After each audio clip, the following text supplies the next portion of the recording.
வணக்கம்.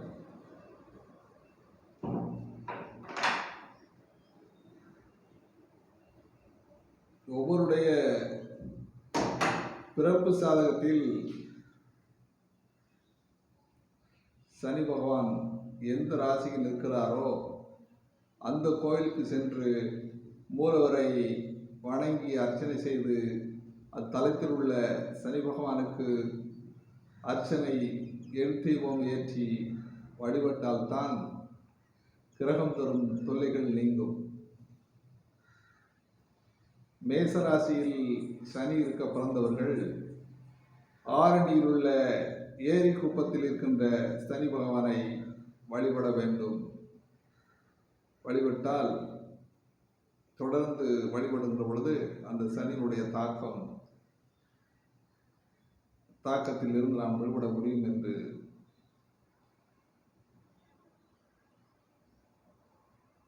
ஆலோசனை வழங்கப்படுகிறது.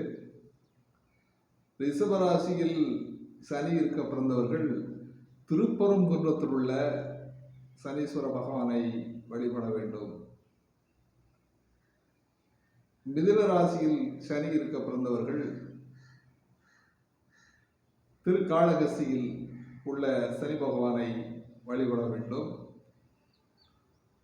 கடகம் ராசியில் சனி இருக்க பிறந்தவர்கள் திருவானைக்காவல் அங்கு இருக்கக்கூடிய சனி பகவானை வழிபட்டு வந்தால்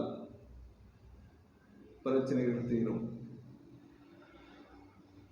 கன்னி ராசியில் சனி இருக்க பிறந்தவர்கள் ஸ்ரீவைகுண்டத்தில் உள்ள சனீஸ்வர பகவானை வழிபாடு செய்ய வேண்டும். துலாம் ராசியில் சனி இருக்க பிறந்தவர்கள் திருநள்ளாறில் சென்று சனி பகவானை வழங்க வேண்டும். விருச்சிக ராசியில் பிறந்தவர்கள் திரிகொள்ளிக்காடு என்ற இடத்தில் இருக்கின்ற சனி பகவானை வழிபாடு செய்து வந்தால் நன்மை அடையலாம். தனுசு ராசியில் சனி இருக்க பிறந்தவர்கள் கொடுமுடி என்ற இடத்தில் இருக்கின்ற சனி பகவானை வழிபாடு செய்கின்ற பொழுது நன்மை ஏற்படும். மகர ராசியில் பிறந்தவர்கள் திருச்செங்கோடு இருக்கின்ற சனீஸ்வரரை வழிபாடு செய்கின்ற பொழுது அங்கே நன்மைகள் ஏற்பட வாய்ப்புகள் இருக்கிறது. கும்பராசியில் பிறந்தவர்கள் சோழவந்தான் என்ற இடத்தில் இருக்கின்ற சனீஸ்வரனை வழிபடுகின்ற பொழுது அங்கே எல்லா நன்மையும் கிடைக்கும் என்று கூறப்படுகிறது. மீனராசியில் பிறந்தவர்கள் குச்சனூர் சென்று சனீஸ்வர பகவானை வணங்க வேண்டும்.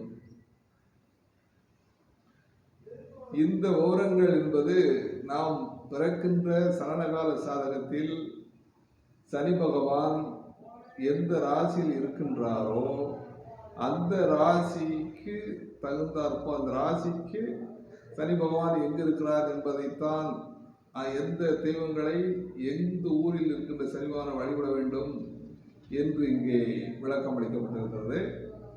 உங்கள் சாதக ரீதியாக உங்கள் சாதகங்களை கையில் எடுத்துக்கொண்டு உங்கள் சாதகத்தில் எந்த ராசியில் நீங்கள் பிறக்கின்ற பொழுது சனி பகவான் இருக்கிறாரோ அந்த ராசியில் நாம் சொல்லப்பட்டிருக்கின்ற இடத்தில் இருக்கின்ற அந்த சனீஸ்வர பகவானை வழிபாடு செய்து பயனடையுமாறு தங்களை வேண்டி விரும்பி கேட்டுக்கொள்கிறேன்.